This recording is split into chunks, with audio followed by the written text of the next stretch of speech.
سب تعریف اللہ ہی کو سزاوار ہے جو سب چیزوں کا مالک ہے، یعنی وہ کہ جو کچھ آسمانوں میں ہے اور جو کچھ زمین میں ہے سب اسی کا ہے، اور آخرت میں بھی اسی کی تعریف ہے، اور وہ حکمت والا اور خبردار ہے۔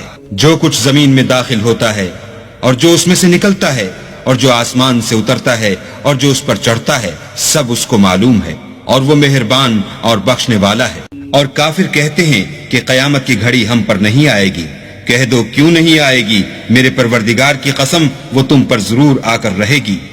وہ پروردگار غیب کا جاننے والا ہے، ذرا بھر چیز بھی اس سے پوشیدہ نہیں، نہ آسمانوں میں اور نہ زمین میں، اور کوئی چیز اس سے چھوٹی یا بڑی نہیں مگر کتاب روشن میں لکھی ہوئی ہے، اس لیے کہ جو لوگ ایمان لائے اور عمل نیک کرتے رہے ان کو بدلہ دے۔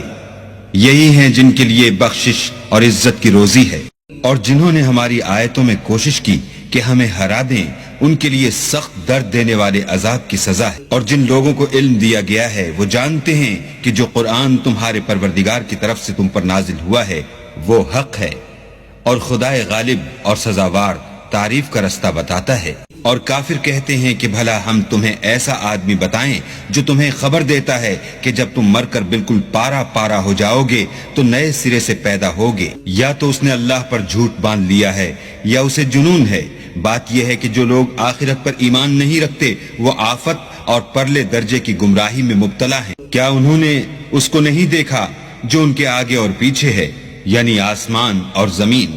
اگر ہم چاہیں تو ان کو زمین میں دھسا دیں یا ان پر آسمان کے ٹکڑے گرا دیں، اس میں ہر بندے کے لیے جو رجوع کرنے والا ہے ایک نشانی۔ اور ہم نے داؤد کو اپنی طرف سے برتری بخشی تھی۔ اے پہاڑوں ان کے ساتھ تسبیح کرو، اور پرندوں کو ان کا مسخر کر دیا، اور ان کے لیے ہم نے لوہے کو نرم کر دیا کہ کشادہ زرہ بناؤ اور کڑیوں کو اندازے سے جوڑو، اور نیک عمل کرو، جو عمل تم کرتے ہو میں ان کو دیکھنے والا ہوں۔ اور ہوا کو ہم نے سلیمان کا تابع کر دیا تھا، اس کی صبح کی منزل 1 مہینے کی راہ ہوتی اور شام کی منزل بھی مہینے بھر کی ہوتی۔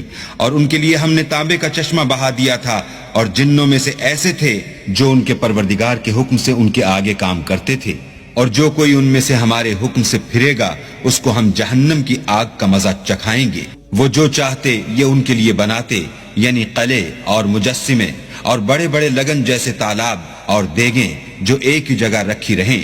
اے داؤد کی اولاد میرا شکر کرو، اور میرے بندوں میں شکر گزار تھوڑے ہیں۔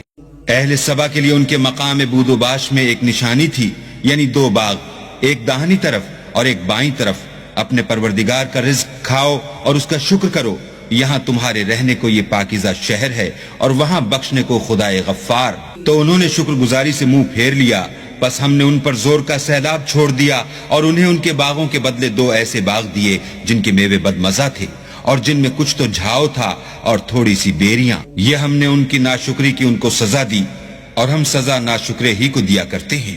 اور ہم نے ان کے اور شام میں ان کی بستیوں کے درمیان جن میں ہم نے برکت دی تھی ایک دوسرے کے متصل دیہات بنائے تھے جو سامنے نظر آتے تھے، اور ان میں آمد و رفت کا اندازہ مقرر کر دیا تھا کہ رات دن بے خوف و خطر چلتے رہو۔ تو انہوں نے دعا کی کہ اے پروردگار ہماری مسافتوں میں بعد اور طول پیدا کر دے، اور اس سے انہوں نے اپنے حق میں ظلم کیا تو ہم نے انہیں نابود کر کے ان کے افسانے بنا دیے اور انہیں بالکل منتشر کر دیا۔ اس میں ہر صابر و شاکر کے لیے نشانیاں ہیں۔ اور شیطان نے ان کے بارے میں اپنا خیال سچ کر دکھایا کہ مومنوں کی ایک جماعت کے سوا وہ اس کے پیچھے چل پڑے، اور اس کا ان پر کچھ زور نہ تھا، مگر ہمارا مقصود یہ تھا کہ جو لوگ آخرت میں شک رکھتے ہیں ان سے ان لوگوں کو جو اس پر ایمان رکھتے ہیں متمیز کر دیں، اور تمہارا پروردگار ہر چیز پر نگہبان۔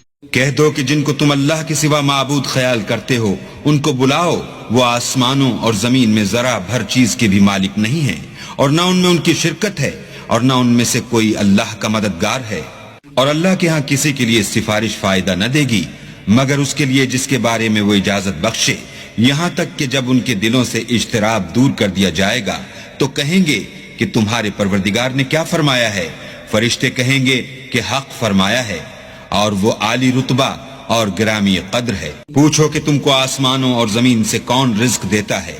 کہو کہ اللہ، اور ہم یا تم یا تو سیدھے رستے پر ہیں یا صریح گمراہی میں۔ کہہ دو کہ نہ ہمارے گناہوں کی تم سے پرسش ہوگی اور نہ تمہارے اعمال کی ہم سے پرسش ہوگی۔ کہہ دو کہ ہمارا پروردگار ہم کو جمع کرے گا، پھر ہمارے درمیان انصاف کے ساتھ فیصلہ کر دے گا، اور وہ خوب فیصلہ کرنے والا اور صاحب علم ہے۔ کہو کہ مجھے وہ لوگ تو دکھاؤ جن کو تم نے شریک خدا بنا کر اس کے ساتھ ملا رکھا ہے۔ کوئی نہیں، بلکہ وہی اکیلا اللہ غالب اور حکمت والا ہے۔